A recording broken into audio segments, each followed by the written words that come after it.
Shalom semua. Pada Voice of Pentecost kali ini, kita akan membahas tentang integritas ilahi versus integritas duniawi. Hermann Göring adalah salah satu pemimpin militer dan politik yang sangat setia kepada Hitler pada masa Nazi Jerman. Kesetiaannya sangat besar sehingga apapun yang Hitler perintahkan, ia kerjakan. Dan apa yang Hitler percayai, ia pun percayai. Termasuk dalam kebenciannya kepada orang Yahudi. Secara standar dunia, Göring bisa dikatakan berintegritas karena ia buktikan loyalitasnya pada Hitler, termasuk dalam melakukan kekejaman. Namun, apakah itu integritas yang dimaksud juga oleh Allah? Menurut Kamus Besar Bahasa Indonesia, definisi kata integritas adalah mutu, sifat, atau keadaan yang menunjukkan kesatuan yang utuh sehingga memiliki potensi dan kemampuan yang memancarkan kewibawaan. Sedangkan, menurut Oxford Online Dictionaries, integritas adalah kualitas kejujuran dan memiliki prinsip moral yang kuat, keadaan yang utuh, dan tidak terbagi. Tapi bagaimana di mata Allah?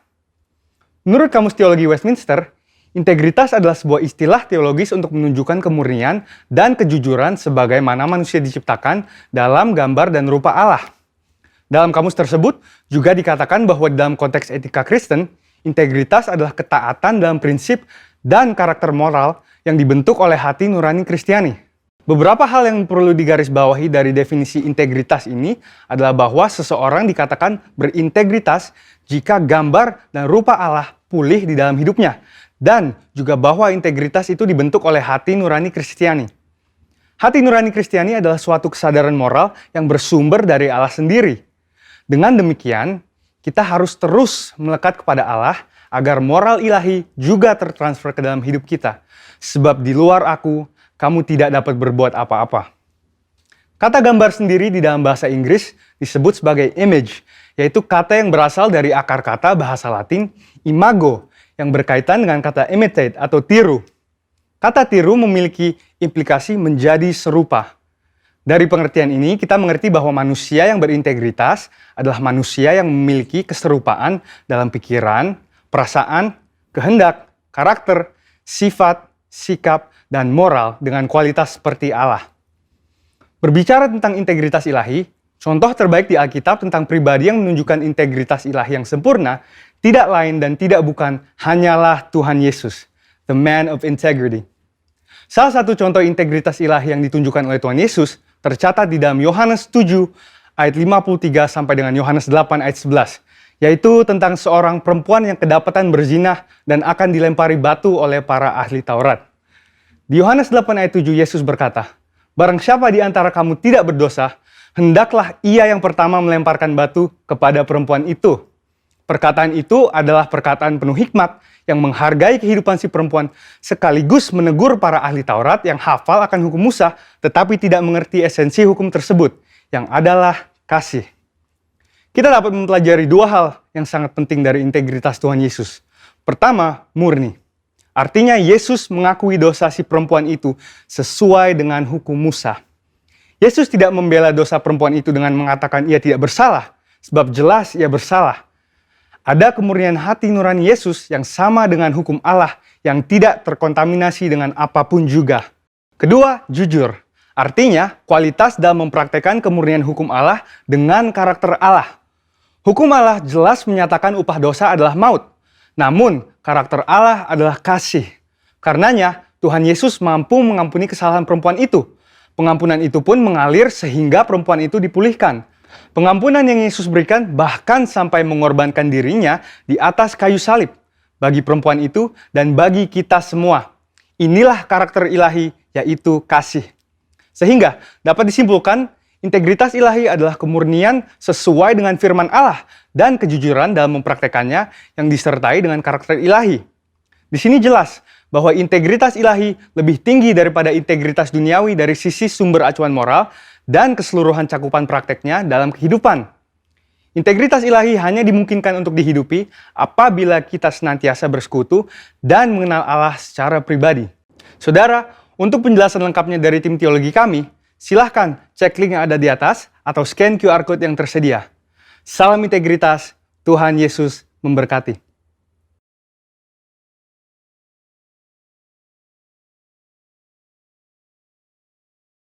Shalom Bapak Ibu semua, apa kabar? Shalom. Saya percaya dalam keadaan kita dalam keadaan sehat dan luar biasa.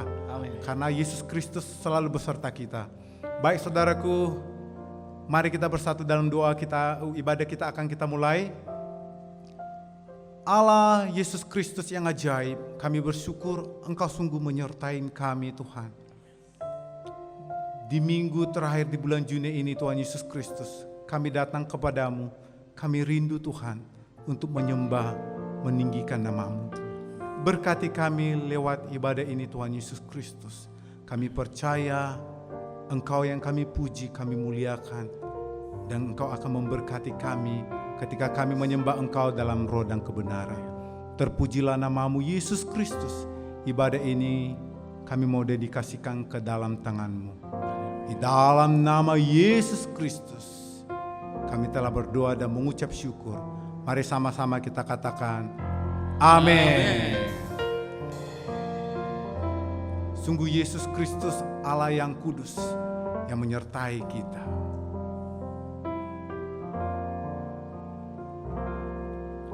Engkau yang kudus, Engkau mulia, layak untuk disembah. Engkau yang kudus, Engkau mulia, layak untuk disembah. Yesus Tuhan, kemuliaan kata-Mu dipenuhi sembahan umat-Mu. Yesus Raja, Nu kemuliaan. Tuhanku perkasa, Tuhanku berkuasa, ku puji selamanya.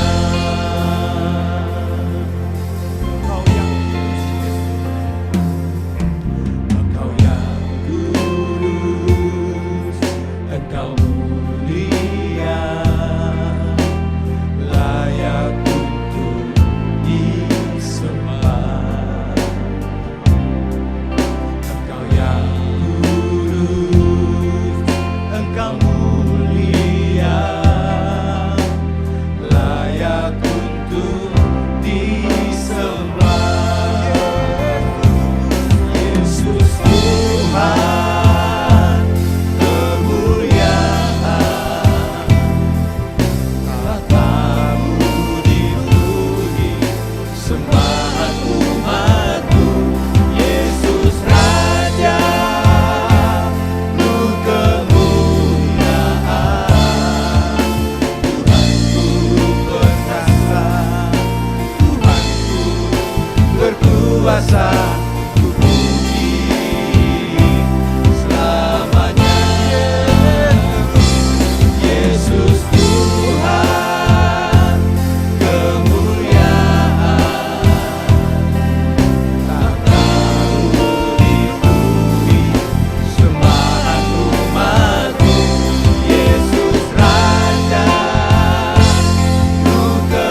disembah, hanya Kau Raja Yesus. Kau layak disembah, dimuliakan Yesus. Hanya Engkau Yesus Kristus layak dipuji, ditinggikan. Layak dipuji, disembah, Kaulah yang bertata dulu, sekarang, dan selamanya.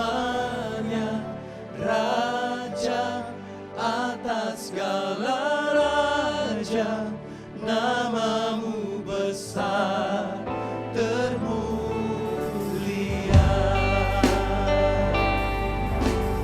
Layak dipuji, disembah, Kaulah yang bertata dulu, sekarang, dan selamanya.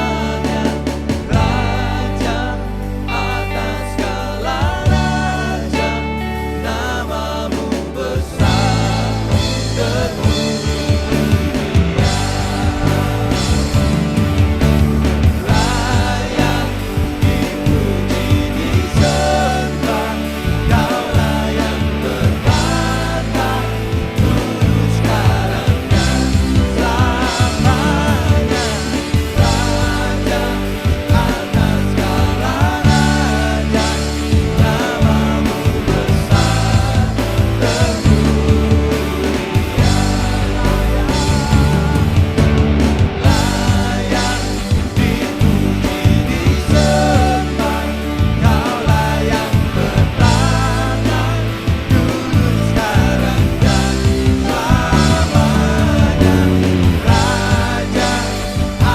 besar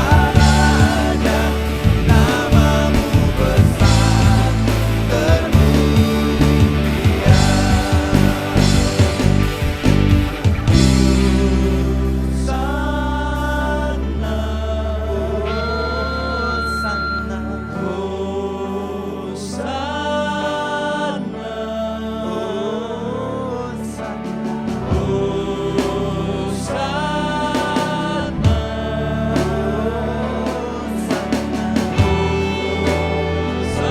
Layak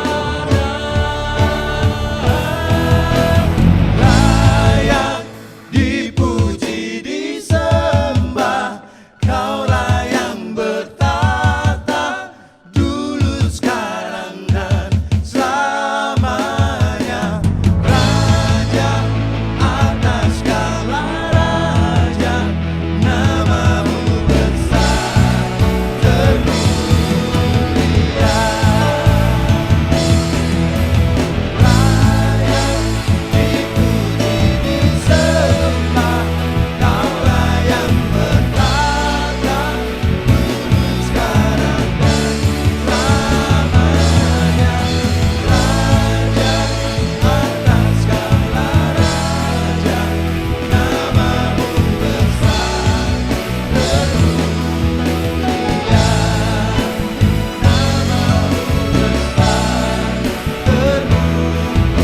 termulia. Namamu besar termulia. Namamu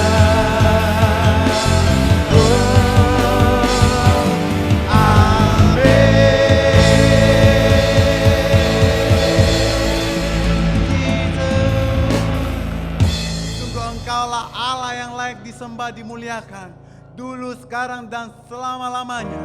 Dan kami percaya ketika kami menyembah Engkau Yesus Kristus, kemenangan demi kemenangan sudah Tuhan curahkan bagi setiap kami di dalam nama Yesus Kristus. Dan saat ini Tuhan, kami akan lebih lagi bersuka cita, bersorak, meninggikan Engkau Sang Raja. Bagi kita jemaat Tuhan yang siap bersorak, bersuka cita, meninggikan nama Yesus Sang Raja, mari sama-sama kita katakan amin. Mari menari bagi Yesus.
kasih Yesus Kristus, boleh lambaikan tangannya.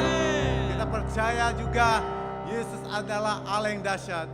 Great is our God.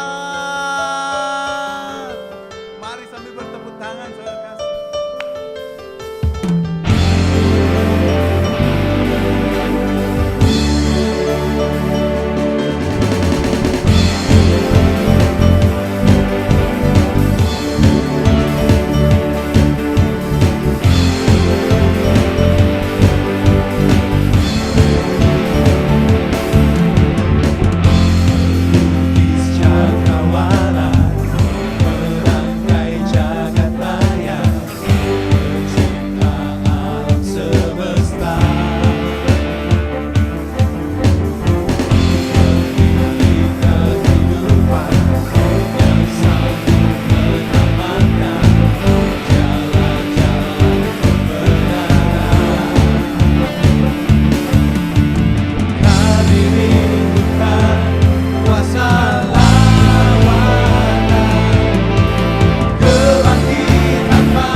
kuasa lawatan, kebangkitan pasti terjadi. Kami rindukan kuasa lawatan, kebangkitan pasti terjadi. Oh oh oh, datanglah dan bertambah, kuat dan berkuasa, tangan hati bersatu, menaikkan pujian, melalui padakan, mukjizat dinyatakan.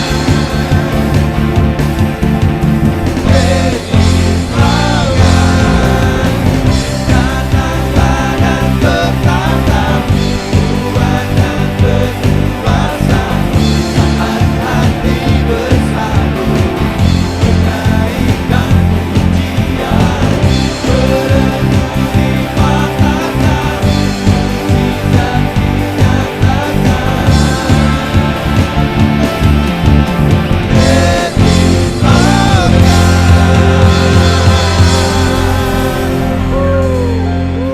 Sungguh Allah kita Allah yang dahsyat, amin. Amin. Pujilah nama Yesus Kristus. Baik saudara terkasih,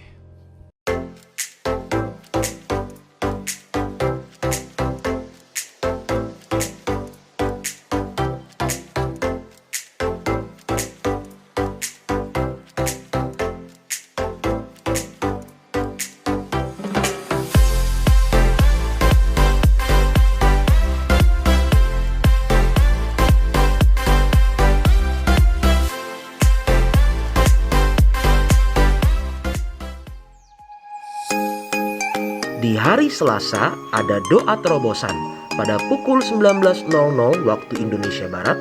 Doa ini akan dilaksanakan melalui aplikasi Zoom Meeting dan disiarkan secara langsung melalui YouTube channel GBI My Home Official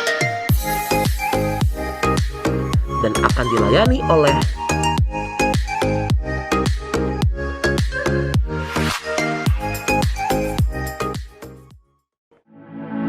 Mari kita bergabung di dalam KUL, Community of Love, komunitas gereja di mana kita dapat bertumbuh bersama dalam kerohanian kita, saling mendoakan dan saling menguatkan satu dengan yang lainnya.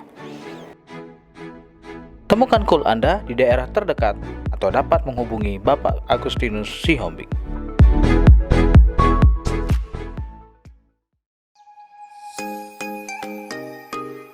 Pada hari Sabtu ada doa puasa online jam 10 pagi dan doa ini disiarkan secara langsung melalui YouTube channel GBI My Home Official dan akan dilayani oleh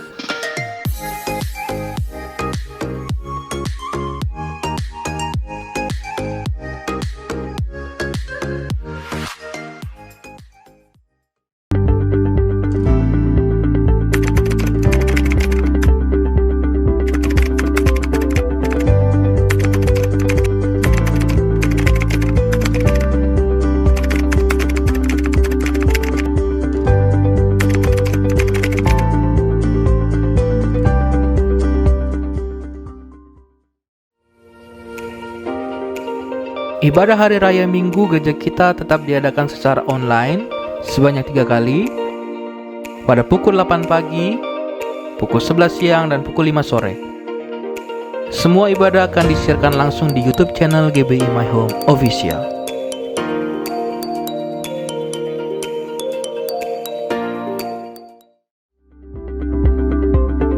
Bagi Bapak Ibu yang membutuhkan pelayanan doa, konseling, bahkan pelayanan diakonia lainnya, gereja dan sekretariat telah menyediakan layanan doa tersebut dengan menghubungi nomor yang tertera di layar kaca Anda.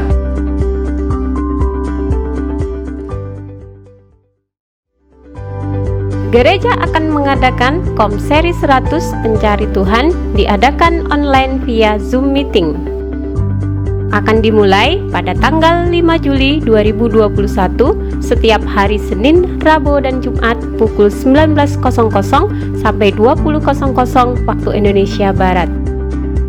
Pendaftaran dapat menghubungi Bapak Pendeta Baskoni Ginting dengan nomor 0812 7569 0008 atau melihat link yang tertera pada kolom deskripsi di bawah.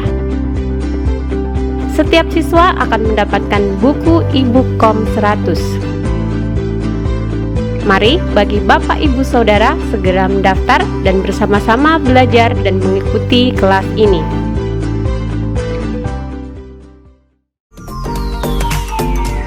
Akan diadakan pemberkatan nikah Saudara Nelson Lumban Raja dan Saudari Pesta Rohanita Tobing pada tanggal 20 Juli 2021 di GPI My Home Rawasari. Bagi Bapak Ibu, jika keberatan dengan pemberkatan pernikahan ini, dapat menghubungi sekretariat. Persembahan online dapat ditransfer ke rekening gereja GBI My Home Rawasari, BCA dengan nomor rekening 38014671111 atas nama GBI Rawasari. DCMB Niaga dengan nomor rekening 80094039900 atas nama Gereja Betel Indonesia Jemaat Rawasari.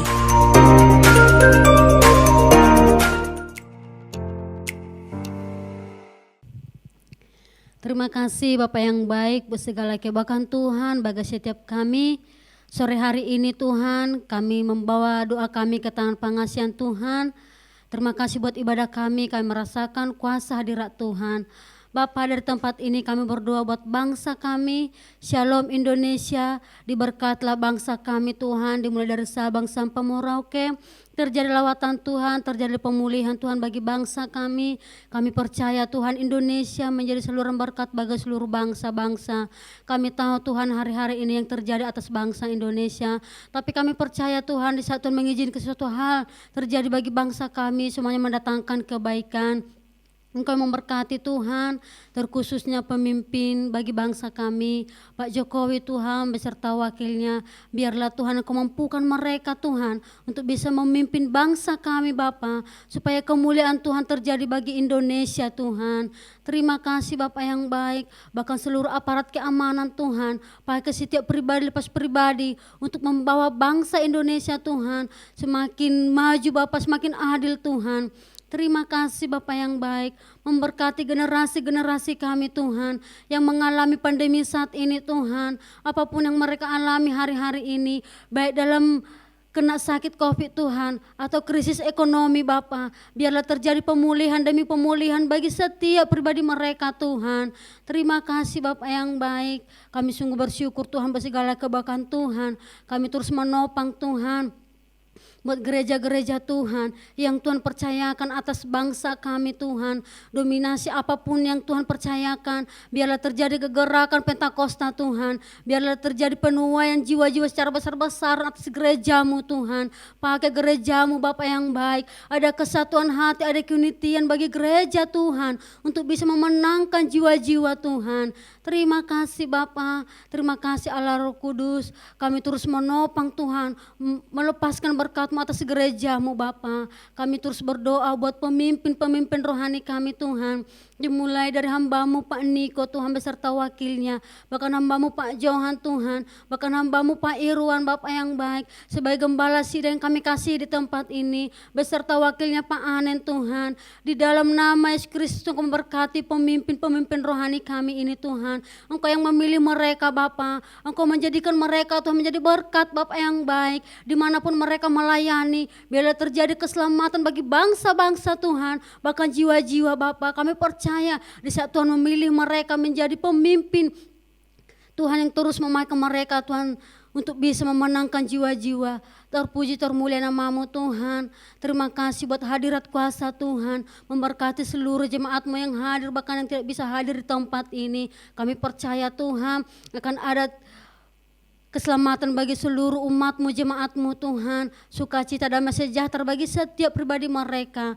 Terpuji termulia nama-Mu Tuhan Yesus. Sebentar Tuhan kami akan mendengarkan firman Tuhan. Berkati hamba-Mu yang menyampaikan isi hati-Mu Tuhan. Bapa, apapun yang disampaikannya, biarlah semuanya berasal dari pribadi pribadi-Mu Tuhan. Engkau memberkati setiap perkataan mereka Tuhan. Engkau mendahulukan setiap perkataannya Tuhan. Bahkan setiap telinga yang mendengarkan Engkau Tuhan juga memberkati. Terima kasih Tuhan. Kami siap mendengarkan firman-Mu. Di dalam nama Yesus Kristus kami berdoa dan mengucap syukur. Haleluya. Amin.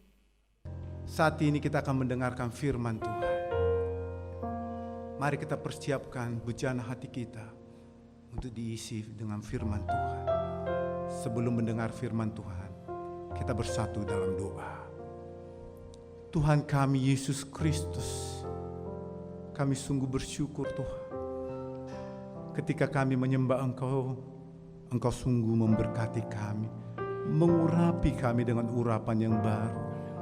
Tuhan Allah yang ajaib, bahkan saat ini Tuhan, kami sudah mempersiapkan bejana hati kami untuk diisi dengan firman Tuhan. Kuduskan setiap kami, urapi setiap kami. Terlebih lagi Yesus Kristus hamba-Mu yang mau menyampaikan firman-Mu. Berkati mulut bibirnya Tuhan, sehingga apa yang disampaikan itu merupakan keinginan-Mu dan kehendak-Mu. Di dalam nama Yesus Kristus kami siap mendengarkan firman-Mu. Haleluya.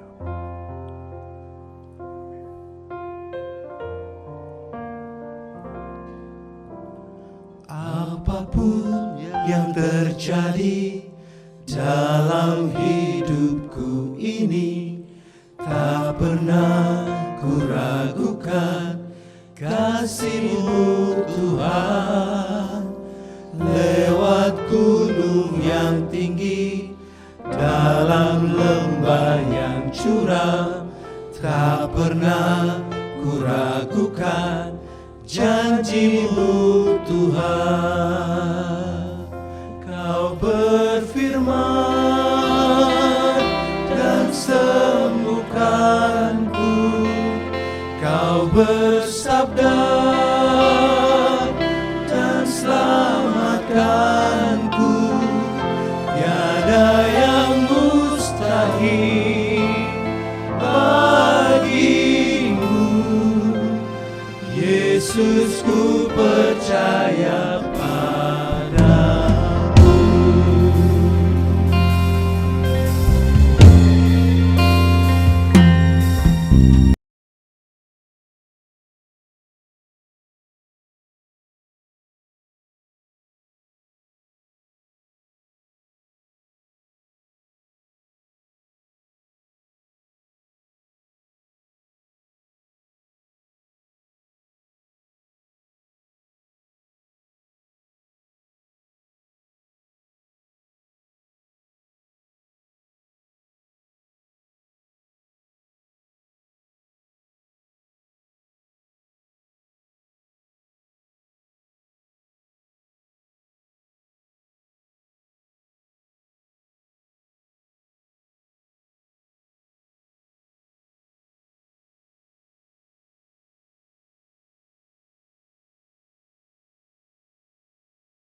Shalom saudara dikasih Tuhan, senang sekali saya Pendeta Rubin Adi Abraham bisa melayani Anda pada hari ini.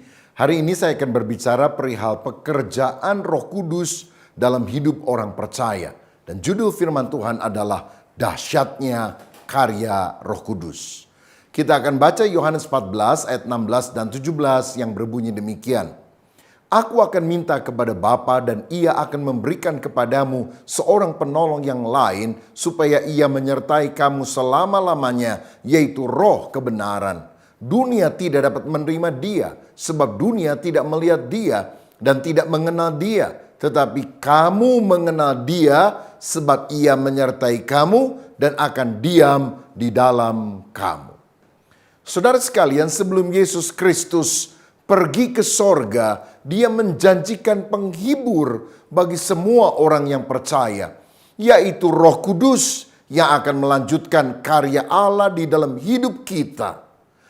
Nah, saya yakin Yesus naik untuk menyiapkan sorga bagi kita. Tetapi Roh Kudus turun untuk menyiapkan kita bagi sorga.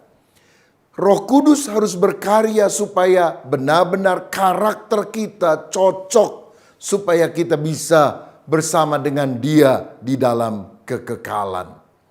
Nah, tanpa Roh Kudus memang ada keinginan untuk kita berbuat baik, tetapi kemampuan tidak ada, no power.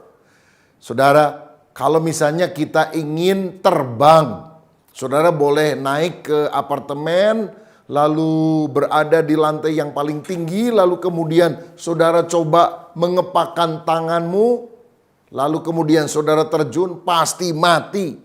Kenapa? Kenapa kita tidak mungkin terbang? Karena kita tahu ada hukum Allah yang disebut gravitasi yang menyebabkan apapun yang ada di atas akan jatuh ke bawah. Nah, hukum dosa juga seperti itu. Kita ingin mencapai tempat yang luhur, tinggi, kudus, tapi kita selalu jatuh di dalam dosa. Tetapi ada satu hukum lain yang disebut hukum aerodinamika. Dan itulah prinsip yang digunakan di dalam pesawat terbang. Dengan mesin jet, dia akan membawa pesawat terbang yang berat itu dengan banyak penumpang untuk terbang berjam-jam sampai kepada tujuan dan tidak jatuh karena hukum aerodinamika menentang hukum gravitasi. Saya percaya kalau kita hidup di dalam kekuatan diri sendiri, kita pasti jatuh di dalam dosa. Tapi kalau kita mengandalkan Roh Kudus, dahsyatnya kuasa Roh Kudus, kita akan alami untuk hidup yang berkemenangan.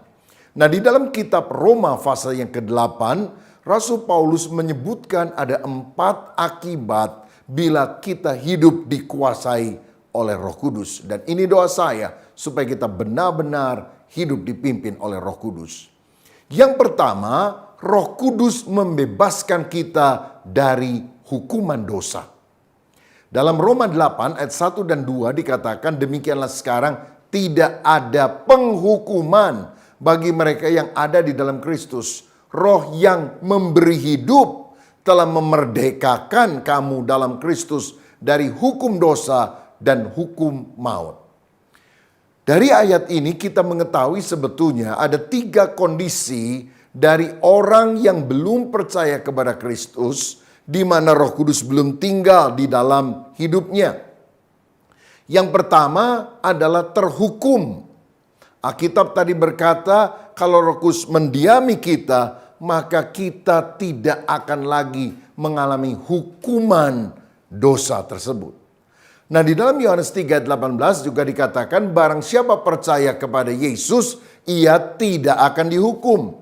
Barang siapa tidak percaya, ia telah berada di bawah hukuman, sebab ia tidak percaya dalam nama Anak Tunggal Allah. Saudara-saudara, jadi kalau kita tidak percaya bahwa Yesus adalah juru selamat, tidak percaya Yesus adalah Tuhan, kita sebetulnya sudah divonis. Vonisnya apa? Hukuman mati. Untuk selama-lamanya berada di neraka. Tinggal eksekusinya saja dijalankan. Kalau kita masih hidup, belum masuk neraka, bukan berarti kita ini belum divonis. Sudah divonis. Hanya eksekusinya saja yang akan dijalankan pada waktunya. Itu sebabnya betapa pentingnya kita bertobat lahir baru, percaya kepada Yesus, supaya kita dibenarkan oleh Tuhan. Kita orang berdosa, seharusnya binasa di dalam neraka. Tapi waktu kita percaya kepada karya Kristus di atas kayu salib yang telah menyelamatkan kita, maka kita tidak dianggap lagi orang berdosa. Kita dianggap orang yang benar di mata Allah. Nah, dan Roh Kuduslah yang bisa membuat kita percaya kepada Yesus. Tidak ada orang yang bisa berkata bahwa Yesus itu adalah Tuhan selain dari karya Roh Kudus di dalam kehidupan kita. Karenanya tanpa Yesus kita terhukum. Tetapi pendiaman dalam Roh Kudus dalam diri kita membuat kita bebas dari hukuman. Kita orang yang percaya kepada Kristus tidak akan pernah dihukum masuk ke dalam neraka. Karena ketika kita percaya kepada Kristus, segala hukuman sudah ditanggung di atas kayu salib. Yang kedua, orang yang hidup di luar Kristus adalah orang yang mati secara rohani. Karena itu Alkitab tadi berkata, oleh Roh Kudus kita dihidupkan rohnya. Kita ini seperti zombie, mayat hidup, kelihatannya bisa bergerak tapi secara rohani kita mati. Dan cirinya orang yang mati rohani adalah tidak tertarik pada perkara-perkara rohani. Saya ingat sebelum saya lahir baru, karena saya dilahirkan dalam keluarga Kristen, ayah saya pendeta, saya diharuskan membaca Alkitab setiap hari. Tapi waktu saya baca, saya merasa buku ini sangat membosankan. Saya pikir ini buku yang mati, tidak menarik. Tapi setelah saya bertobat, percaya kepada Yesus, lahir baru, saya membaca firman dengan sukacita dan sangat tertarik walaupun sudah membaca berulang-ulang. Dan saya tahu sebetulnya bukan Alkitab yang adalah buku mati. Roh saya pada waktu itu mati sehingga saya tidak tertarik pada perkara rohani. Saudara sekalian, seperti seorang kakek paling doyan makan capcay misalnya. Tapi kalau dia mati, mau ditawarin capcay banyak dan enak juga dia akan menolak. Karena apa? Orang mati tidak tertarik kepada apa yang ditawarkan kepadanya. Nah, kalau kita mati secara rohani, ada KKR, ada khotbah, ada retreat, ada buku rohani yang bagus, kita nggak akan tertarik. Karena apa? Rohmu yang mati harus dihidupkan dulu oleh Roh Kudus. Yang ketiga, ciri orang yang di luar Kristus adalah terikat. Karena itu Roh Kudus harus memerdekakan atau membebaskan kita. Sebab orang yang terikat mau tidak mau akan selalu jatuh di dalam dosa. Seperti budak. Budak itu di hadapan tuannya kalau disuruh dia harus taat. Jongkok, dia jongkok. Lompat, dia akan lompat. Karena apa? Budak. Nah, kalau kita budak dosa, kita mau mungkin hidup benar. Tetapi kalau setan sudah bilang, lakukan dosa ini, kita akan melakukannya karena kita adalah orang yang terikat dan perlu Roh Kudus untuk membebaskannya. Saya membaca di sosial media ada beberapa orang artis yang ditangkap oleh polisi karena apa? Terjerat kasus narkoba. Celakanya ada yang ditangkap itu 2 kali, 3 kali, bahkan saya baca ada yang 4 kali. Ya saudara udah ditangkap, dimasukin penjara atau direhab, jatuh lagi, jatuh lagi, jatuh lagi. Ini menunjukkan apa? Niat saja tidak cukup. Tekad saja tidak mampu membebaskan kita dari hukuman. Saudara, karena itu kita membutuhkan karya Allah di dalam hidup kita. Nah, kalau saudara hidup di dalam Roh Kudus, kita bukan cuma mau, tapi kita dimampukan. Mungkin ada di antara saudara yang selama ini terikat misalnya oleh rokok atau perjudian. Oh, saudara udah bilang saya nggak mau ngerokok lagi, saya nggak mau judi lagi. Ternyata kebobolan juga. Kenapa? Agama mungkin mengajarkan hal yang baik tapi tidak memberikan kuasa kepada kita untuk bisa melakukan apa yang baik itu. Hanya pendiaman Roh Kudus dalam hidup kita yang membuat kita mampu. Nah, dalam Galatia 5 ayat 19-21 dikatakan perbuatan daging telah nyata, yaitu percabulan, kecemaran, hawa nafsu, penyembahan berhala, sihir, perseteruan, perselisihan, iri hati, amarah, kepentingan diri sendiri, percederaan, roh pemecah, kedengkian, kemabukan, pesta pora dan sebagainya. Terhadap semuanya itu kuperingatkan kamu seperti yang telah kubuat dahulu, bahwa barang siapa melakukan hal-hal yang demikian, ia tidak akan mendapat bagian dalam kerajaan Allah. Nah, yang pertama kita melihat perbuatan daging itu mencakup dosa seksual. Yang disebutkan tadi adalah percabulan, kecemaran, dan hawa nafsu. Orang kalau tidak dipimpin oleh Roh Kudus akan selalu jatuh pada dosa semacam ini. Pikiran yang kotor, hidup yang najis, dan jatuh lagi pada dosa seksual. Yang kedua adalah dosa okultisme, penyembahan berhala, dan sihir. Saudara, orang yang tidak dipenuhi dengan Roh Kudus, dia akan diikat oleh roh jahat, percaya kepada dukun, paranormal, ya, percaya kepada horoskop, buku primbon. Mungkin saudara bilang, ini kan cuma iseng. Saya mau bilang, jangan kasih kesempatan bagi iblis. Iblis nggak nunggu saudara percaya baru bekerja. Saudara iseng aja, dia akan menyerang kita. Ini merupakan jalan masuk bagi si iblis. Yang ketiga adalah dosa sosial. Dan dosa sosial ini meliputi berbagai hal, antara lain perselisihan, iri hati, amarah, kepentingan diri sendiri, perceraian, roh pemecah, kedengkian. Orang yang dikuasai oleh hukum dosa akan selalu berbantah-bantah dengan orang lain.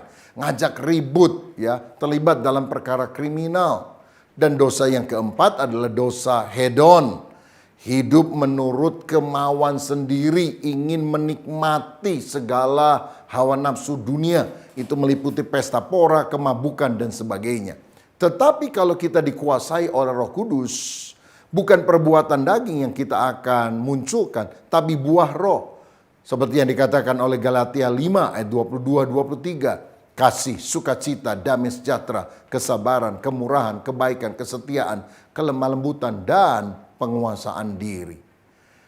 Saudara-saudara, kita percaya kalau Roh Kudus tinggal di dalam hidup kita, maka kita tidak lagi hidup di dalam hukuman. Kita tidak akan masuk neraka. Bahkan hukum dosa pun kita bisa kalahkan oleh kuasanya. Karenanya hiduplah di dalam roh. Zakaria 4 ayat 6 berkata, bukan dengan keperkasaan atau dengan kekuatan, tetapi oleh rohku, kata Tuhan. Kita akan diberi kemampuan yang tidak mungkin dikerjakan oleh manusia untuk melakukan kehendaknya. Satu kali ada 2 ekor lalat yang sedang ngobrol di Bandar Udara Soekarno-Hatta, Jakarta. Lalat ini nanya sama temennya, kamu baru dari mana? Oh, saya 2 jam yang lalu masih ada di Surabaya, sekarang sudah di sini. Ah, nggak mungkin. Masa kamu bisa terbang dengan sayapmu yang kecil? Saya nggak percaya. Lalat temannya bilang, oh saya memang nggak kuat kalau terbang dari Surabaya sampai ke Jakarta. Tapi saya dengan sayap yang kecil masuk ke dalam pesawat yang sayapnya besar. Jadi saya masuk, saya diem aja di sana. Dan ketika pesawatnya terbang ke sini, lalu mendarat, ya saya keluar ketemu sama kamu, katanya. Saudara, dengan kemampuan kita tidak akan bisa mengalahkan hukum dosa. Tapi kalau kita manunggal dengan Roh Kudus, kita hidup di dalam Kristus, kita dimampukan. Nah, saudara sekalian, kita melihat teladan Yesus pada waktu dia menang atas godaan dosa. Iblis kan mencobai dia 3 kali. Yang pertama, ubah batu menjadi roti.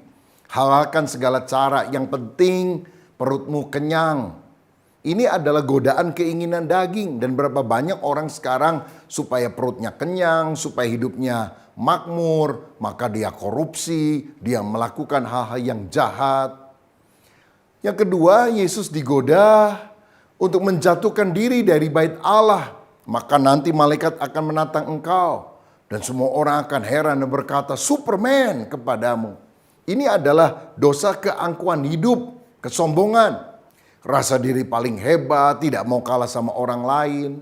Dan yang ketiga adalah godaan yang berkaitan dengan keinginan mata. Sembahlah aku akan berikan harta dunia ini kepadamu. Lihat, godaan dosa yang ditawarkan oleh iblis. Tetapi Yesus selalu menolak godaan itu. Dan dia berkata, ada tertulis, manusia tidak hidup dari roti saja, tapi dari setiap firman yang keluar dari mulut Allah. Ada tertulis, jangan engkau mencobai Tuhan Allahmu. Ada tertulis, hanya Allah saja yang harus engkau sembah. Nah, ketika kita taat pada kehendak Allah dan juga firman-Nya, godaan apapun, keinginan daging, keangkuhan hidup maupun keinginan mata, pasti kita bisa kalahkan oleh kuasa Roh Kudus. Saudara, karya Roh Kudus yang dahsyat dalam hidup orang percaya yang kedua adalah Roh Kudus memberikan pikiran yang rohani. Dalam Roma pasal 8 ayat 5 dikatakan, sebab mereka yang hidup menurut daging memikirkan hal-hal yang dari daging. Mereka yang hidup menurut roh memikirkan hal-hal yang dari roh. Saya percaya bahwa pikiran adalah sesuatu yang sangat penting karena ini menentukan perasaan, perkataan, dan juga perbuatan. Pikiran menunjukkan siapa saya. Engkau adalah apa yang engkau pikirkan. Karena itu Allah ingin agar kita punya pikiran yang luhur, yang rohani, pikiran Kristus. Kolose 3 ayat 1 dan 2 berkata, karena itu kalau kamu dibangkitkan bersama dengan Kristus, carilah perkara yang di atas, di mana Kristus ada, duduk di sebelah kanan Allah. Pikirkanlah perkara yang di atas, bukan yang di bumi. Ada berapa banyak orang bahkan sudah jadi Kristen, mindsetnya tidak pernah berubah. Pikirannya sangat duniawi. Ya kalau hari Minggu ke gereja, tetapi selebihnya yang dia pikir cuma duit aja. Gimana saya lebih kaya, lebih hebat, lebih ternama. Padahal hidup di dunia itu cuma sebentar. 70 tahun, paling lama 80 tahun. Sedangkan ada kekekalan yang menanti kita, apakah di neraka ataukah di sorga. Karena itu kita seharusnya memikirkan perkara-perkara yang di atas. Perkara-perkara yang kekal, perkara yang berkaitan dengan Tuhan dan kemuliaannya. Seperti yang juga dicatat di dalam Filipi 4 ayat 8 yang berkata, jadi akhirnya saudara-saudara, semua yang benar, semua yang mulia, semua yang adil, semua yang suci, semua yang manis, semua yang sedap didengar, semua yang disebut kebajikan dan patut dipuji, pikirkanlah semuanya itu. Nah, bagaimana supaya kita tidak memikirkan hal yang kotor, tetapi memikirkan hal-hal yang bersih? Alihkan pikiran kita dari yang najis pada hal yang benar. Misalnya, kalau saudara bilang, saya nggak mau pikir kotor, saya nggak mau pikir kotor, saya nggak mau pikir kotor. Apa yang terjadi? Saudara kan pikir kotor, kotor, kotor. Seperti halnya kalau saya bilang, saya tidak mau pikir gajah, saya tidak mau pikir gajah. Saya tidak mau pikir gajah yang badannya besar, yang belalainya panjang. Saudara lagi mikir apa? Pasti mikir gajah, bukan? Kalau saudara tidak mau pikir gajah, pikirkan yang lain. Pikir mobil misalnya. Oh, warnanya merah menyala. Oh, setirnya enak sekali. Kursinya empuk. Ketika saudara memikirkan mobil, maka pada saat yang sama, saudara tidak akan memikirkan gajah. Cuma jangan mikir gajah naik mobil. Nah, itu masih ada unsur gajahnya tentunya. Nah, bagaimana supaya kita bisa mengalihkan pikiran kita pada hal yang benar? Isi pikiran saudara dengan firman Allah. Sebab firman ini akan mencuci hati dan pikiran kita ketika kita baca dan mempraktekkan di dalam kehidupan ini. Saudara, di Jakarta ada seorang yang punya toko. Lalu di kasa, tempat biasa dia melayani pembeli itu dengan pengembalian uang dan sebagainya, dia taruh Alkitab. Alkitab yang sudah lama dia miliki. Sehingga kalau jam-jam tertentu pembeli agak sepi, dia baca Alkitab, dia garis bawahi. Kalau ada pembeli dia tutup. Kalau lagi sepi dia buka lagi. Satu kali ada seorang pembeli bilang gini, "Pak, itu buku apa tebel amat, tapi kok dekil amat ya?" Orang ini bilang, "Oh, ini Alkitab." Ya, memang Alkitab saya dekil karena tiap hari saya baca. Tapi semakin dekil Alkitab saya, semakin bersih hatiku dan pikiranku. Saudara, bagaimana dengan Alkitabmu? Oh, Alkitab saya bersih, Pak. Wah, jangan-jangan hati dan pikiranmu yang dekil, saudara sekalian. Karena itu baca firman setiap hari. Nah, kalau pikiran kita diisi dengan firman, maka kita akan memikirkan Tuhan, pekerjaannya, kemuliaannya. Coba pikirkan Tuhan dan pekerjaannya. Coba saudara berpikir bukan hanya bagaimana ya supaya saya dapat uang lebih banyak. Tapi gimana ya supaya gereja di mana saya beribadah makin hari makin maju. Bagaimana supaya jiwa-jiwa baru lebih banyak yang diselamatkan. Terutama anggota keluargaku yang belum percaya bagaimana bisa dimenangkan. Bagaimana ya supaya orang-orang bisa ikut komunitas sel. Coba pikirkan bagaimana anak-anak saya bisa mendapatkan pelayanan rohani yang baik. Bagaimana saya bisa menabung harta di sorga. Bagaimana saya bisa menjadi berkat yang lebih besar bagi orang lain. Saya percaya kalau kita memikirkan bukan hanya diri sendiri, tapi orang lain dan mau jadi berkat, kita akan kreatif seperti Yusuf. Ketika Yusuf ada di Mesir, dia memikirkan bagaimana supaya orang-orang tidak mati kelaparan, saudara. Hikmat Allah mengalir, sehingga strategi-strateginya luar biasa. 7 tahun masa kelimpahan, dia simpan gandum dalam lumbung di seluruh Mesir. Sehingga 7 tahun masa kelaparan, dia mulai bagi-bagi itu dengan penata layan atau pengelolaan yang baik. Orang yang tidak hanya memikirkan untuk keuntungan diri saja, tapi memikirkan kemuliaan Tuhan dan menjadi berkat bagi orang banyak. Kreativitas Tuhan akan berikan melalui pikiranmu. Saudara, andalkan Roh Kudus. Roh Kudus akan memberikan terobosan, hikmat di dalam pemikiran saudara. Sehingga ada keberuntungan, kemenangan, berkat rohani dan jasmani yang saudara akan dapatkan. Puji Tuhan. Yang ketiga, karya Roh Kudus yang dahsyat dalam hidup orang percaya adalah Roh Kudus memberikan damai sejahtera di dalam hati. Dalam Roma 8 ayat 6 dikatakan, karena keinginan daging adalah maut, tetapi keinginan roh adalah hidup dan damai sejahtera. Ingat ke saudara ketika Rasul Paulus dan Silas memberitakan Injil di Filipi, ternyata mereka ditangkap, dimasukkan di dalam penjara. Tapi mereka tidak panik, mereka tidak menyesali diri. Kisah Rasul 16 mencatat mereka justru menyanyikan lagu puji-pujian kepada Tuhan. Sehingga gempa terjadi dan mereka bisa menginjili kepala penjara sehingga mereka bertobat. Saudara sekalian, Roh Kudus kalau kita izinkan berkarya, dia akan memberikan damai sejahtera walaupun kondisi di luar tampaknya tidak nyaman. Dalam Kisah Rasul 12 juga kita membaca kisah Rasul Yakobus ditangkap oleh Herodes dan dibunuh. Dan kemudian Petrus juga ditangkap dan besok akan diadili di depan orang banyak. Dan kita tahu hukumannya pasti hukuman mati, bukan? Tetapi malam itu Petrus tidur nyenyak.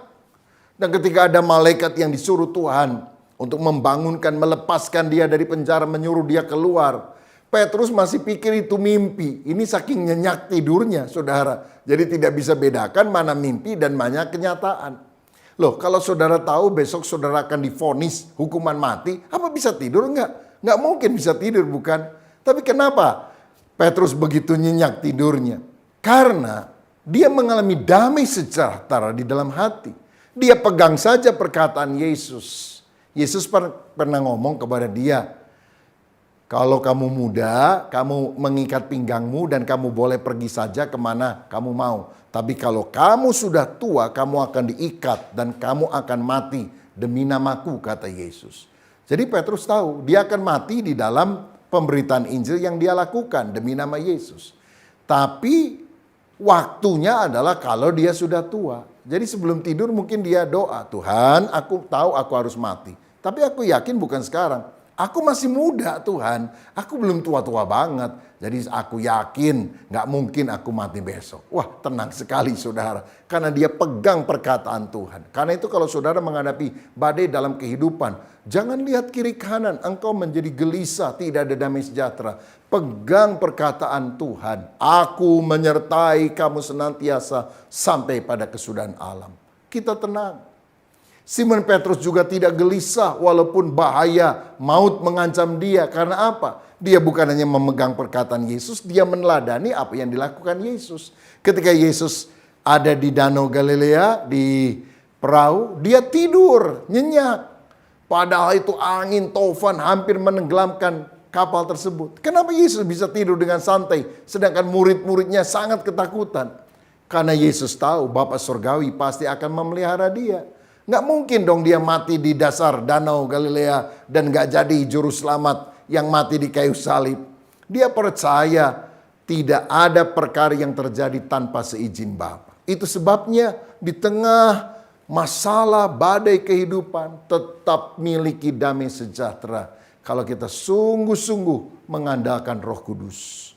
Yohanes 14 ayat 26-27, Yesus berkata, Tetapi penghibur yaitu Roh Kudus yang akan diutus oleh Bapa dalam namaku, dialah yang akan mengajarkan segala sesuatu kepadamu dan akan mengingatkan kamu akan semua yang telah kukatakan kepadamu. Damai sejahtera ku tinggalkan bagimu, damai sejahtera ku berikan kepadamu. Dan apa yang ku berikan tidak seperti yang diberikan oleh dunia kepadamu. Janganlah gelisah dan gentar hatimu. Tuhan sudah ingatkan, kesulitan akan terjadi. Tapi aku akan kirim Roh Kudus untuk mengingatkan perkataan-perkataanku kepadamu.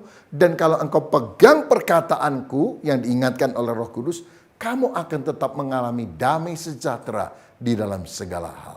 Oh puji Tuhan, Roh Kudus memberikan damai sejahtera di dalam hati. Saudara, pada akhir zaman, keadaan yang penuh dengan badai kehidupan akan terjadi. Kita sangat membutuhkan Roh Kudus. Saya mendengar di Amerika Serikat setiap malam ada lebih dari 20 juta pil penenang yang harus diminum orang karena mereka insomnia, tidak bisa tidur. Saya bersyukur karena saya percaya kepada Yesus, Roh Kudus ada dalam diri saya.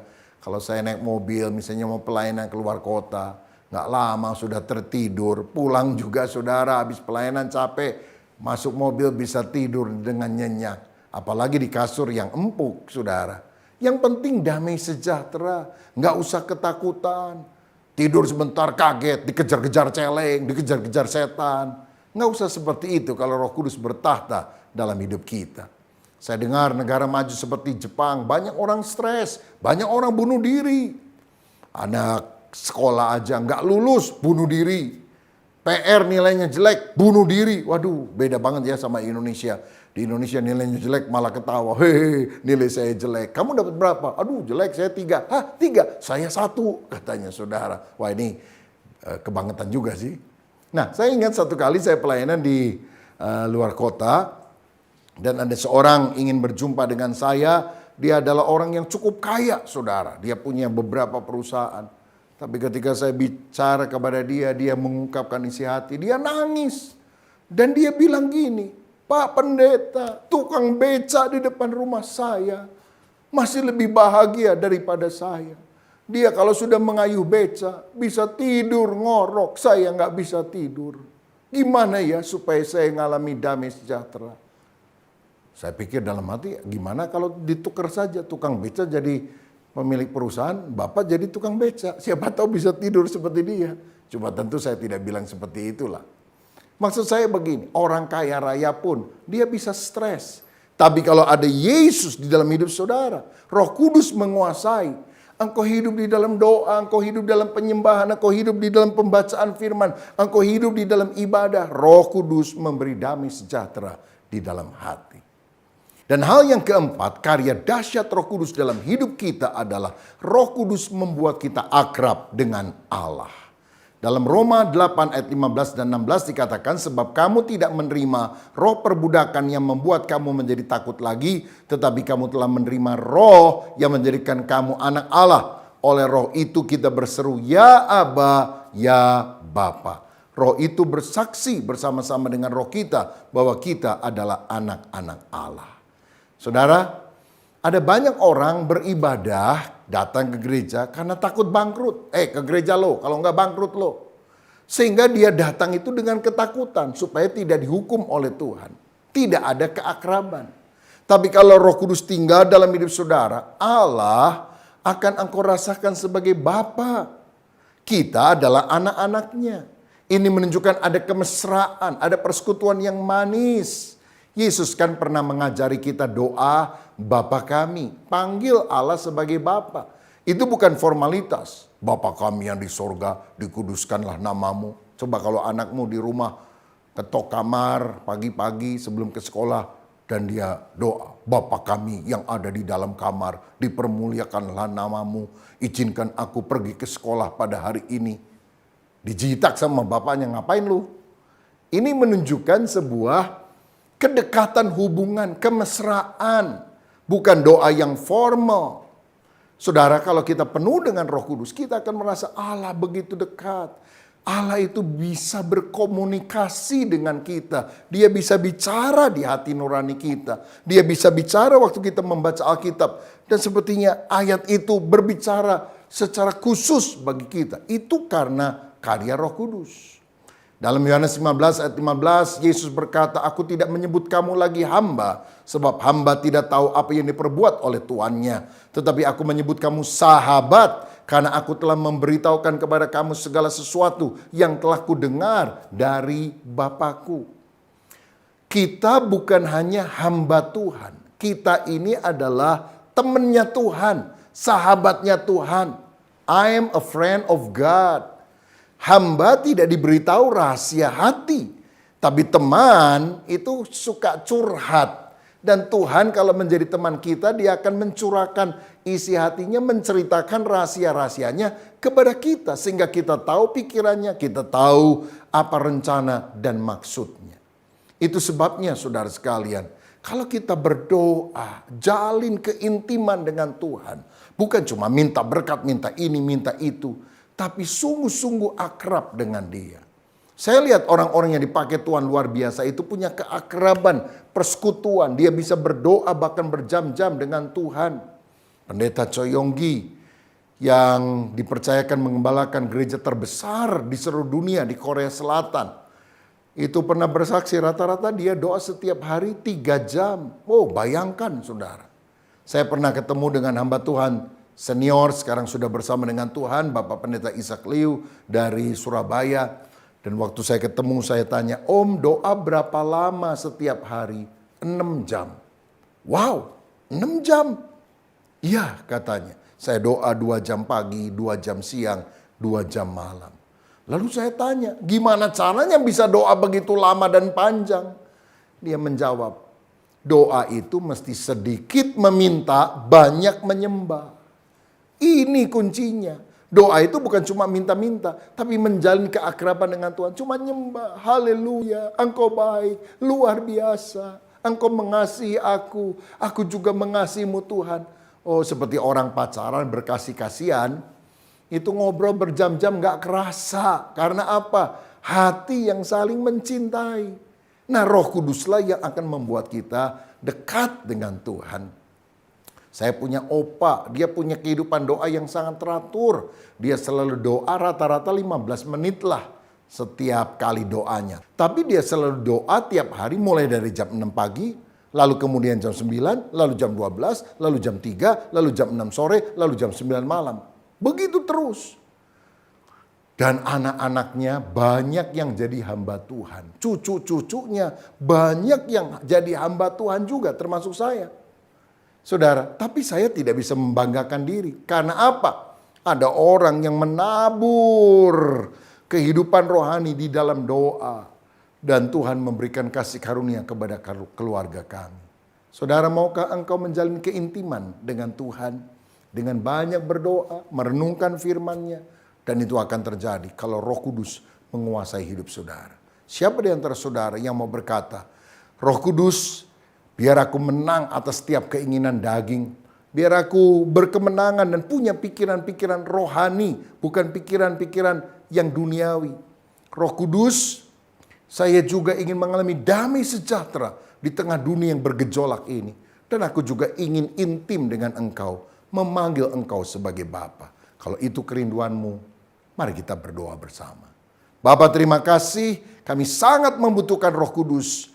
Dan kami percaya kalau saat ini Roh Kudus menguasai hidup kami, karya yang dahsyat akan terjadi dalam hidup kami. Karena itu kami membuka hati dalam nama Yesus. Terimalah karya Roh Kudus. Terimalah kehadiran Roh Kudus.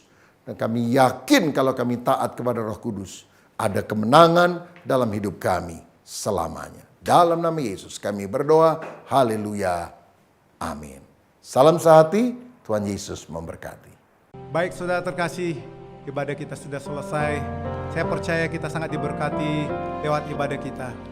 Mari kita persiapkan hati kita tutup ibadah ini. Beri puji, beri hormat bagi Yesus yang dulu kita tahu.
Bapak Ibu dikasih Tuhan, mari angkat kedua tangan kita akan menerima berkat Tuhan sesuai dengan amanat agung dari Tuhan Yesus Kristus.